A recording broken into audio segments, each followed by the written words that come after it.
নমস্কাৰ বন্ধুসকল, কি খবৰ? আশা কৰোঁ ভালেই আছে। আজি ৰাতিপুৱা এটা দৃশ্য দেখি সঁচাকৈ সুখী হৈছোঁ। বৰ্তমান হৈ থকা অসম পুলিচ ইণ্টাৰভিউৰ কাৰণে কিমান যে কষ্ট কৰিছে, কিমান দিনে ৰাতিয়ে দৌৰিছে, লং জাম্প, চিন আপ, ৰানিং। তাৰ উপৰিও যে ভগৱানৰ ওচৰত আশীৰ্বাদ ল'বলৈ সকলো ওলাই আহিছে, দেখি সঁচাকৈ ভাল লাগিছে। আশা কৰোঁ সকলোৰ মনৰ আশা পূৰণ হওক।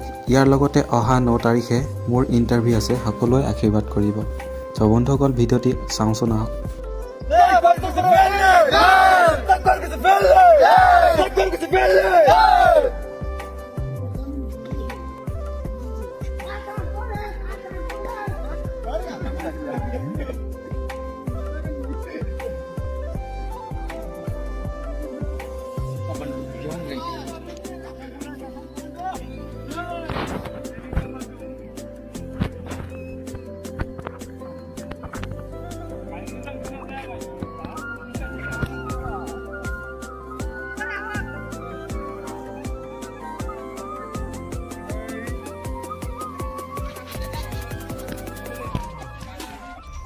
চ' বন্ধুসকল, ভিডিঅ'টি আজিলৈ যদি ভিডিঅ'টি চাই ভাল পালে তেনেহ'লে ভিডিঅ'টিত লাইক এটাৰ লগতে চেনেলটো ছাবস্ক্ৰাইব কৰি দিব। ধন্যবাদ।